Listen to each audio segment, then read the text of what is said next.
প্রিয় দর্শক, খবর প্রতিদিন অনুষ্ঠান থেকে আপনাদের জানাই শুভেচ্ছা। দৈনিক সংবাদপত্র ভিত্তিক এই অনুষ্ঠানটি বাংলাদেশ টেলিভিশনের শহীদ ফিরোজ কায়েম চৌধুরী স্টুডিও থেকে বিটিভি এবং বিটিভি ওয়ার্ল্ডে সরাসরি সম্প্রচারিত হচ্ছে। প্রতিদিনের মতো আমাদের সঙ্গে আছেন দুজন বিশিষ্ট অতিথি। তারা আলোচনা করবেন আজকের যে বিশেষ খবরগুলো আছে। পত্রিকায় আমাদের হাতে যে দৈনিক পত্রিকাগুলো এসছে সেই পত্রিকার যে শিরোনাম এবং প্রধান খবর তার ভিত্তিতে আলোচনা করবেন। তাদের সঙ্গে আপনাদের পরিচয় করে দিচ্ছি। আমাদের সঙ্গে আছেন দেবব্রত চক্রবর্তী বিষ্ণু, সিনিয়র সহকারী সম্পাদক দৈনিক কালের কণ্ঠ, এবং আমাদের সঙ্গে আছেন Mohammad A Arafat, Independent University of Bangladesh, তার শিক্ষক। আপনাদের দুজনকে স্বাগত। আপনাদের সাথে আলোচনায় যাওয়ার একটা খবর যেটা শিরোনাম হয়েছে বেশ পত্রিকায়, কেউ আতঙ্কিত হওয়ার খবর। 42টি তাজা বোমা সহ একটি যুবদল কর্মী একজন গ্রেপ্তার হয়েছে আপনার।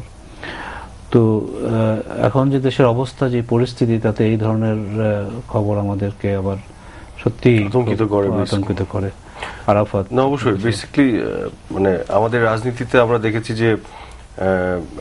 যে রাজনৈতিক যে প্রতিদ্বন্দ্বিতার মধ্যে এক ধরনের দ্বন্দ্ব দেখা দেয় অনেক সময়, এবং সেখানে বিভিন্ন ফাঁক ফোকর দিয়ে বোমা, গ্রেনেড এগুলো চলে আসে এবং হত্যাকাণ্ড ধরনের ওই পর্যায় পর্যন্ত আমরা চলে যাই। তো এই যে রাজনীতির যে সংস্কৃতি, সেটি তো আমরা অনেকদিন ধরে দেখছি আমাদের দেশে তো আছে, এবং আমরা আসলে ওই ঘর পোড়া গরুর মতন আর কি। তো আমরা আমাদের জেনারেশন আমরা কিন্তু চাচ্ছি যে এই জায়গা থেকে বের হয়ে এসে একটি সুষ্ঠু প্রক্রিয়ার মধ্যে রাজনীতি আসুক, সংসদ সচল হোক, আলাপ আলোচনা আরো স্ট্রেনদেন হোক, এবং এই যে বিভিন্ন সেমিনার অর্গানাইজড হয় এবং যে টক শো গুলো হচ্ছে, এরকম একটি সুষ্ঠু প্রক্রিয়ার মধ্যে থাকা উচিত। এই বোমাবাজি এবং বোম, আমি জানি না এইভাবে কিভাবে রাজনীতিতে বাড়িতে 42টি বোমা, তো আপনার যে ধরনের হোক না, অ্যাবসলিউটলি, এবং that has to be some political কিছু কানেকশন থাকতে হবে, এবং যার বাসায় হচ্ছে বলা হচ্ছে যে যিনি পলিটিক্যাল পারসন, যুবদল কর্মী, এটা বলা হচ্ছে। এতগুলি বোমা নিয়ে উনি কি করছেন, এটা তো বড় প্রশ্ন। ডিবির ধারণা যে নাশকতামূলক কাজ হচ্ছিল, পরিকল্পনা ছিল, মানে রাজনীতিতে অপব্যবহারের উদ্দেশ্যে বোমাগুলি, এটি তো নিশ্চিতভাবে বলা যায়। বিষ্ণু, আপনার নাশ করে ফেলছে, এর জন্য দায়ী কারা? অবশ্যই এর জন্য রাজনৈতিক নেতৃত্বকে দায় বহন করতে হবে, এবং এই পথ থেকে বেরিয়ে আসার নতুন পথের সন্ধান তাদেরই দিতে হবে। এবং প্রত্যেকটি রাজনৈতিক দলের রাজনৈতিক নেতাকর্মীকে দায়িত্বশীলতার সঙ্গে, জবাবদিহিতার সঙ্গে এবং দেশপ্রেম বোধে যদি উজ্জীবিত হতে পারেন, তাহলেই হয়তো আমরা আমাদের কাঙ্ক্ষিত মাত্রা বা কাঙ্ক্ষিত লক্ষ্যটিতে আমরা স্পর্শ করতে পারবো। আমি একটু অ্যাড করতে চাই বিষ্ণুদার সাথে, সেটা হচ্ছে যে আমাদের মনে হয় একটা দায়িত্বের জায়গা আছে, সাধারণ মানুষকে আমরা সচেতন করতে পারি, এবং সচেতন মানে কাজ করে গ্রাসরুট লেভেলে এই রাজনীতিকে প্রত্যাখ্যান করার জন্য।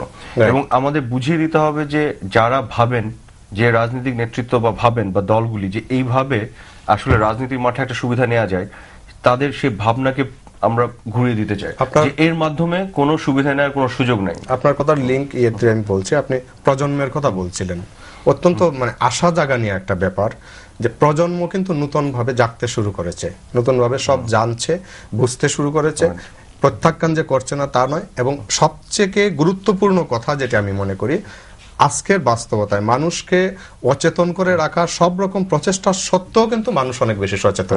আমাদের আশার জায়গা, শক্তির জায়গা, ভরসার জায়গা সেটি নিঃসন্দেহে। এবং ঢাকা মহানগর গোয়েন্দা পুলিশের তৎপরতায় এই বোমা উদ্ধার হয়েছে, এবং তাদের অবশ্যই তাদের সাধুবাদ, এবং তারা যে সজাগ রয়েছে এবং এই কাজটা করতে পেরেছেন। তা নাহলে আপনারা যেটা বললেন যে নাশকতামূলক কাজ কি হতে পারত, এবং সেটা কিন্তু আমাদের জন্য বড় ক্ষতির কারণ হতে পারত। আরেকটা জিনিস যেটা বেশ কয়েকদিন থেকেই আলোচনায় ছিল, সেটার ব্যাপারে একটা অগ্রগতি হয়েছে, সেটা হচ্ছে নতুন ব্যাংক কি বলে অনুমতি দেওয়ার ব্যাপারে।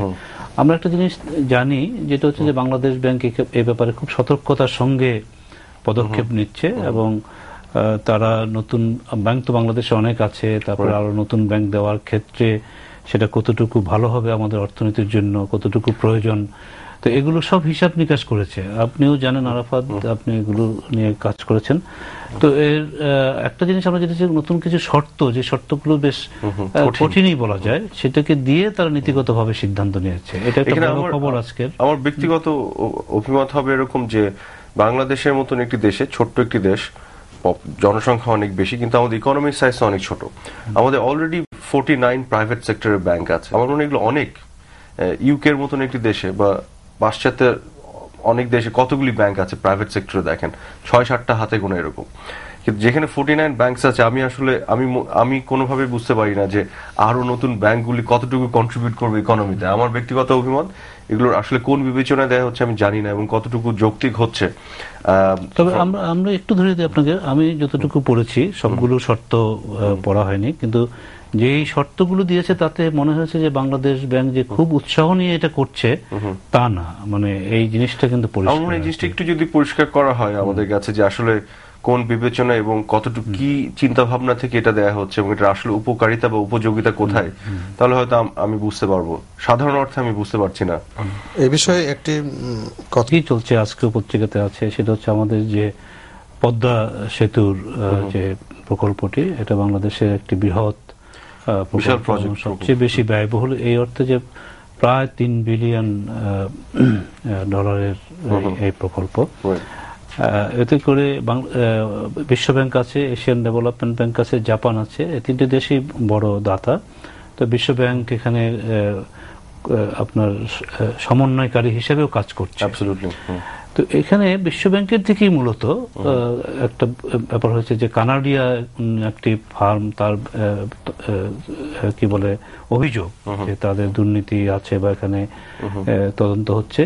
কিন্তু মুশকিলটা হচ্ছে বাংলাদেশের জন্য যে এই কাজটি করতে গিয়ে এটার যে মানে নির্মাণ কাজ আটকে আছে, শুরু হচ্ছে না। সেক্ষেত্রে বিশ্বব্যাংকের একজন ভাইস প্রেসিডেন্ট এসেছিলেন, প্রধানমন্ত্রীর সাথে দেখা করেছেন, অর্থমন্ত্রীর সাথে দেখা করেছেন। অর্থমন্ত্রী এখানে একটু চমৎকার কথা বলেছেন, তিনি যে কথাটা বলেছেন, বা প্রধানমন্ত্রীও, যে যদি কারো বিরুদ্ধে কোনো দুর্নীতির অভিযোগ থাকে বা তদন্ত হয়ে থাকে তাহলে আমরা তাদেরকে বাদ দিয়েই আমরা কাজ করব এবং আমাদের কাজে আমরা এগিয়ে যেতে চাই, কেন এই প্রকল্পটা যত দ্রুত সম্ভব এটা শেষ করা দরকার। না, আমি মনে করি এটা চমৎকার একটি সিদ্ধান্ত, বিকজ পরামর্শক হিসেবে বা বিভিন্ন অন্যান্য কন্ট্রিবিউট করার পয়েন্ট অফ ভিউ থেকে বাইরের যে কোম্পানিগুলোকে নিয়োগ দেওয়া হয়েছে, যে এদের মধ্যে কারো বিরুদ্ধে যদি অভিযোগ ওঠে সেটা উঠতেই পারে এবং সেই কোম্পানি সেই দায়বদ্ধতা আছে কিভাবে তারা সেই তদন্তের সম্মুখীন হবেন এবং সেই তদন্ত হোক, বের হয়ে আসুক আসল ঘটনা কি। কিন্তু তার মানে এই নয় যে তার জন্য আমরা বসে থাকবো। এবং আমার মনে হয় প্রধানমন্ত্রী খুব ক্যাটেগরিক্যালি বলেছেন এটি, যে আমরা তদন্ত করে প্রমাণিত হওয়ার জন্য বসে থাকবো না, তাদেরকে আমরা নিব না অভিযোগ উঠলেই। আমরা আরো অনেক অপশনস আছে, আমরা সেগুলোতে যাবো, কিন্তু আমরা চাই যাতে কাজগুলো এগিয়ে যাক। পদ্মা সেতু এই জন্য বসে থাকতে পারে না, কারণ ইভেন্চুয়ালি যেটি হবে যে মানুষ অ্যাফেক্টেড হবে, সাধারণ মানুষ, যারা এই পদ্মা সেতুর হওয়ার যে বেনিফিট যারা পেত ইভেন্চুয়ালি। বিশ্ব ব্যাংকের তরফ থেকে যে বিষয়টি উঠেছে সেটি যৌক্তিকতা আছে এবং আমি মনে করি স্বচ্ছতার স্বার্থে এটির দরকার আছে। যদি দুর্নীতি অভিযোগ ওঠে তারা সেটি নিয়ে তাদের অবজারভেশন দিয়েছে, তাদের কনসার্ন ব্যাপারটা জানিয়েছে। But I think there is প্রধানমন্ত্রীর তরফ থেকে বা অর্থমন্ত্রী যেটি বলেছেন যথেষ্ট যৌক্তিক এবং আমার মনে হয় গভর্নমেন্টের সেভাবে এগিয়ে যাওয়া উচিত। তাদেরকে বাদ দিয়ে নতুন কোনো কোম্পানিকে এখানে নিয়োগ করার মাধ্যমে কাজটি ত্বরান্বিত করা উচিত কুইকলি। আরেকটা জিনিস কৃষ্ণ, আমি যে জিনিসটা আপনার যদিও পিড়াপিড়ি করছে এই দুর্নীতি সংক্রান্ত বা তার অভিযোগের ব্যাপারগুলোতে, এশিয়ান ডেভেলপমেন্ট যে আরেকটি দাতা এখানে, তারা কিন্তু ততটা তারা সেইভাবে তারা বলছে না। তারা বলছে যে আমরা এটাতে বিলম্ব, কাজটা এগিয়ে যাক, আমরা যাতে কোনো দুর্নীতি তদন্ত হোক, এটা হওয়া উচিত। That's a different issue. আমরা তো অবশ্যই আমরা ওইটা নিয়ে আমাদের, কিন্তু তাদেরকে আমরা সরিয়ে আমরা নতুন কাউকে নিয়োগ করে কাজ এগিয়ে যাব। এখন যোগাযোগ মন্ত্রণালয় বলেছে, তার মন্ত্রী সৈয়দ আবুল হোসেন তো বলেছেন টিআইবি কে যেখানে আছে যে তারা এসে, এটি একটি চমৎকার দৃষ্টান্ত, মানে বা নজির একটা স্থাপন হয়েছে আমি বলবো। কারণ খুব ওপেনলি উনি বলেছেন ট্রান্সপারেন্সি ইন্টারন্যাশনাল বাংলাদেশকে, যে আপনারা আসুন, এসে দরকার হলে করুন, ইনভেস্টিগেট করুন, যেটা আমি জেনেছি। এবং একেবারে উপর লেভেলে যে দুর্নীতির কোনো বিষয় যদি থাকে, উনি বলেছেন উনি কনফিডেন্ট নাই, আর একেবারে নিম্ন পর্যায়ে যদি কিছু থাকে সেটা যদি বের হয়ে আসে উনি খুশি হবেন এবং উনি ব্যবস্থা নেবেন, এরকম একটি বিষয় বলছেন। আমার মনে হয় আরবাদের কথার সঙ্গে আমি একটা কথা যোগ করতে চাই, মানে বর্তমানে আলোচনা সমালোচনার কেন্দ্রবিন্দুতে আছেন যোগাযোগ মন্ত্রী। সেই অবস্থানে থেকে উনি যে মানে জোর দিয়ে কথাটা বলেছেন, এতে আমরা খুব আশাবাদী। আমরা চাই সরকারের প্রত্যেক মন্ত্রী এতটুকু জোর নিয়ে কথা বলুন, এইভাবে যদি জবাবদিহিতার দায়বদ্ধতার মানে পার্টটা এখানে অনুশীলন হয় এবং কোনোভাবেই যদি জবাবদিহিতা দায়বদ্ধতার পার্টটি চুকে না যায়, তাহলে হয়তো আমরা অনেক ব্যাধি থেকে খুব সহজেই মুক্ত হব। এবং আমি একই সাথে একটা আশা ব্যক্ত করব যে এটাকে রেসপন্স করবে টিআইবি, তারা যাতে আবার পিছিয়ে না যায়।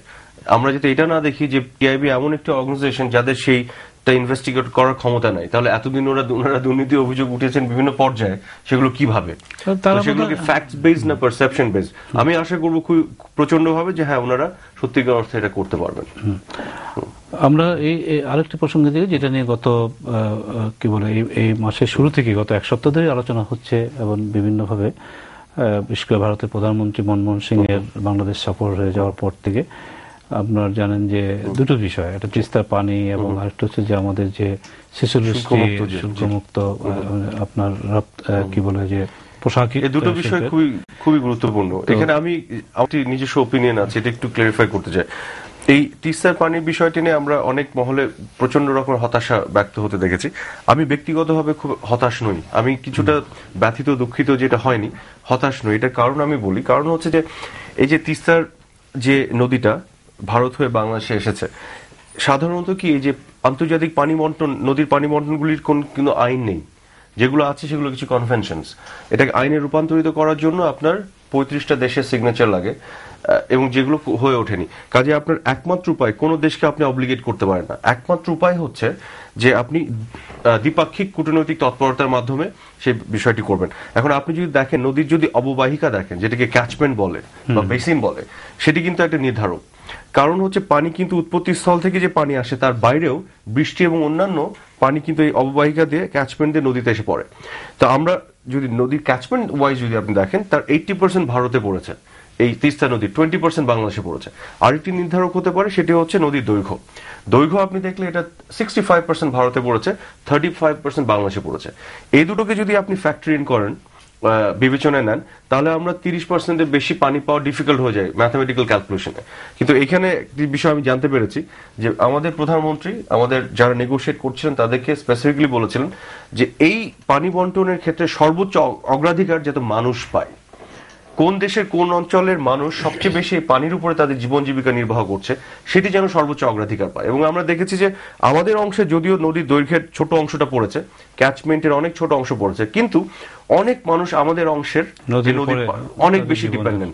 এবং এটিকে সর্বোচ্চ অগ্রাধিকার দেওয়ার ফলশ্রুতিতে যেটি হয়েছে, আমরা অলমোস্ট 50% পানি পেয়ে যাওয়ার দ্বার প্রান্তে চলে গিয়েছিলাম। এবং এই যে ড্রাফট এগ্রিমেন্টে যেটি হয়েছে, গত 1 বছর 8 মাস ধরে প্রচুর কাজ হয়েছে, প্রচুর টেকনিক্যাল সার্ভে হয়েছে। আমাদের জয়েন্ট রিভার কমিশন যারা মেম্বার আছেন তারা কিন্তু সব এক্সপার্ট, এবং বাইরে থেকে অনেক বিশেষজ্ঞদের নিয়োগ করে এই যে হোমওয়ার্কটা করা হয়েছে দিনের পর দিন ধরে। এবং আমি শুনেছি এদের অনেকে দাবি করেছেন যে বুলেটের গতিতে তারা কাজ করছে, গুলির গতিতে কাজ করছেন, করে যে আমরা যে একটা নেগোশিয়েট করে এবং কেন্দ্র যে রাজি হয়েছে আমাদের সর্বোচ্চ অগ্রাধিকার দিতে মানুষকে, আমাদের প্রধানমন্ত্রী এই আহ্বানে সাড়া দিয়ে, এবং আমরা 48-52 মতন একটা জায়গায় চলে গেছি। কিন্তু এখন মমতা ব্যানার্জি লাস্ট মুহূর্তে এসে ব্যাকগ্রাউন্ডটা দিয়েছেন, এবং সেখানে আমরা জানি তার লোকাল পলিটিক্সের সমস্যাটা কি। উনি 25 তারিখে ওনার একটা ইলেকশন হতে যাচ্ছে। আমি জানি না অনেকে জানেন কিনা, ভারতে কিন্তু সিএম বা পিএম হওয়ার জন্য মেম্বার অফ পার্লামেন্ট হতে হয় না। উনি কিন্তু মেম্বার অফ পার্লামেন্ট না, কিন্তু একটা অব্লিগেশন আছে 6 মাসের মধ্যে আপনাকে ইলেকশন হয়ে আছে, এবং ওই ইলেকশনে হতে যাচ্ছে। তো তার স্থানীয় পলিটিক্সের যে ইকুয়েশনটা, সেখান থেকে উনি ব্যাকগ্রাউন্ড দিয়েছেন, এবং তাতে করে কেন্দ্র প্রচন্ডভাবে এম্বারাসড, এবং মনমোহন সিং নিজে প্রচন্ডভাবে বিব্রত। এবং ওনারা কিন্তু কথা দিয়ে গেছেন আমরা ইন্টারনাল বিষয়টা আমরা হ্যান্ডেল করবো। এবং মমতা ব্যানার্জি কি বললেন, এটা কিন্তু বাংলাদেশের ইস্যু না, এটা তাদের ইন্টারনাল ম্যাটার। আমি প্রচন্ডভাবে আশাবাদী যে মনমোহন সিং এর সফরে যেটি হয়নি, সেই জিনিসটি 3 মাস বা 4 মাসের মধ্যে হবে। আমার সব যে হোমওয়ার্ক, সব কাজ, সবকিছু ভেস্তে যায়নি। আমি 99% কাজ করেছি, গত 1 বছর 8 মাসে প্রচুর হোমওয়ার্ক হয়েছে। ওখানে এসে আমি দাঁড়িয়ে আছি, শুধুমাত্র 1% কাজটা হয়নি, যেটা আমাদের হয়ে যাবে, সেখান থেকে কাজ করবে। আরাফাত ভাই, বিশেষ করে দুই দেশের অভ্যন্তরীণ রাজনীতি এবং নদীর যে অববাহিকা এবং পানির বিষয়টি বললেন, আমি সেই দিকে যাচ্ছি না। পানি সবসময় সম্পদ ছিল, বর্তমান প্রেক্ষাপটে অনেক বড় সম্পদ হয়ে দাঁড়িয়েছে। এটা প্রত্যেকের ক্ষেত্রেই। তো মনমোহন সিং এর বাংলাদেশ সফরের মধ্যে দিয়ে যে বিষয়টি সবচেয়ে আমি মনে করি যে গুরুত্বপূর্ণ অংশ ছিল, সেটা হলো উভয় দেশের মধ্যে একটি আস্থার সংকট ছিল। এই আস্থার সংকটটি কেটেছে, এবং ভারত আমাদের বন্ধু প্রতিম রাষ্ট্র, প্রতিবেশী বৃহৎ গণতান্ত্রিক রাষ্ট্র। ভারতের সঙ্গে রয়েছে আমাদের বিস্তৃত সীমান্ত অঞ্চল। আপনি একটি বিষয় পর্যালোচনা করে দেখেন, তিস্তা চুক্তিটি যে কারণে হয়নি, এটা বিশেষত ভারতের অভ্যন্তরীণ রাজনীতির প্রভাবটা পড়েছে আমাদের উপর। কিন্তু ইতিবাচক দিকগুলো দেখেন, অন্যান্য বিষয়গুলো দেখেন, সীমান্ত সহ অন্যান্য যে বিষয়গুলো এই সফরের মাধ্যমে যেটা হলো, এটা কিন্তু বাংলাদেশের বিশাল অর্জন।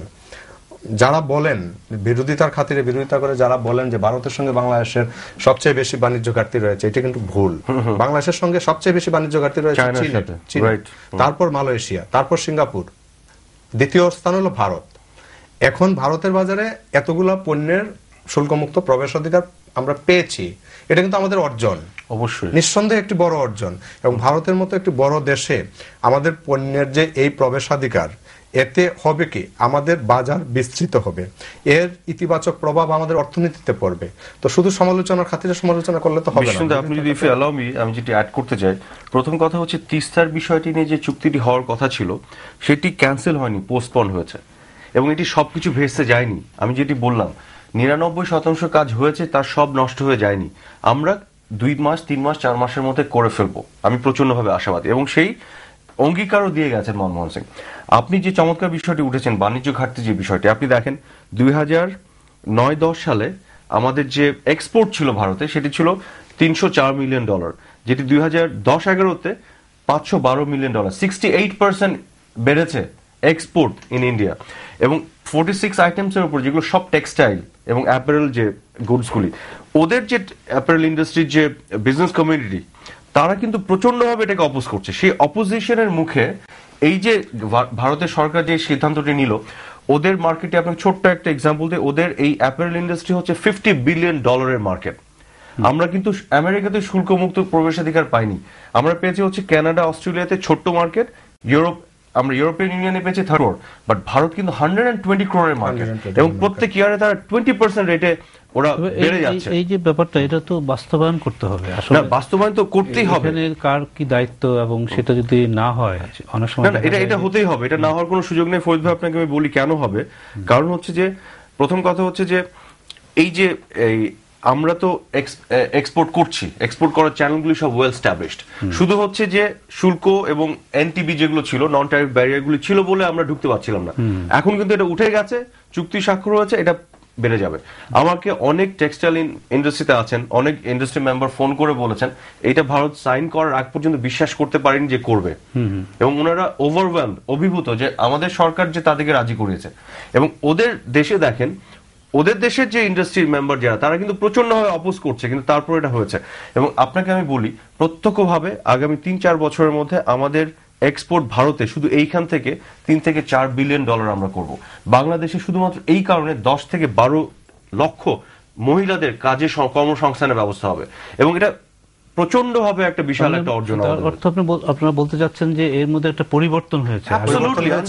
আরো একটা বিষয় আছে, আরাফাত ভাইয়ের সঙ্গে আমি যোগ করতে চাই। বাংলাদেশের ব্যবসায়ী শীর্ষ সংগঠন FBCCI, বিশেষ করে এইখানে কিন্তু প্রত্যেক রাজনৈতিক দলের মতাদর্শীরাই আছেন, এবং তারা কিন্তু এই বিষয়টিকে এমন ভাবে স্বাগত জানিয়েছেন। আরাফাত ভাই যে কথাটি বললেন, কয়েকজন ব্যবসায়ী, কয়েকজন শীর্ষ নেতার সঙ্গে আমার সরাসরি কথা হয়েছে, তারা বলেছেন যে আমরা প্রত্যাশা এর চেয়ে অনেক অনেক কম করেছিলাম। তো এত বড় একটা মার্কেট, যেখানে 120 সম্ভবত এখন 120 crore people and $50 বিলিয়ন যে মার্কেট, যেটা 20% রেটে বাড়ছে প্রত্যেক বছর, এবং এতদিন যে বাধাটা ছিল সেই বাধাটা উঠে গেছে, আমরা এখন প্রবেশাধিকার সুযোগ পেলাম। এই সুযোগটা তো ক্রমান্বয়ে বিস্তৃত হবে, এবং এই বিস্তৃতকরণে রাষ্ট্রে যদি যথাযথ দায়িত্বশীলতার সঙ্গে যদি করা যায়, এর ইতিবাচক প্রভাবটা কিন্তু আমাদের জন্য অনেক বেশি হবে, অনেক ব্যাপক হবে, আমাদের অর্থনীতির জন্য হবে, কর্মসংস্থানের জন্য হবে। আনডাউটেডলি। মোহাম্মদ আরাফাত এবং দেবাপতি বিষ্ণু, আপনাদের দুজনকেই ধন্যবাদ আজকে অনুষ্ঠানে এসে বেশ কয়েকটি বিষয় নিয়ে আপনাদের গুরুত্বপূর্ণ বিশ্লেষণ এবং আলোচনা আপনারা করলেন। প্রিয় দর্শক, আমাদের এই অনুষ্ঠানটি আগামীকাল এই সময় দেখার আমন্ত্রণ জানাচ্ছি, এবং আজকে যে অনুষ্ঠানটি দেখলেন সেই জন্য আপনাদের সবাইকে ধন্যবাদ জানিয়ে আজকের মতো এখানেই বিদায় নিচ্ছি। ভালো থাকুন, সুস্থ থাকুন।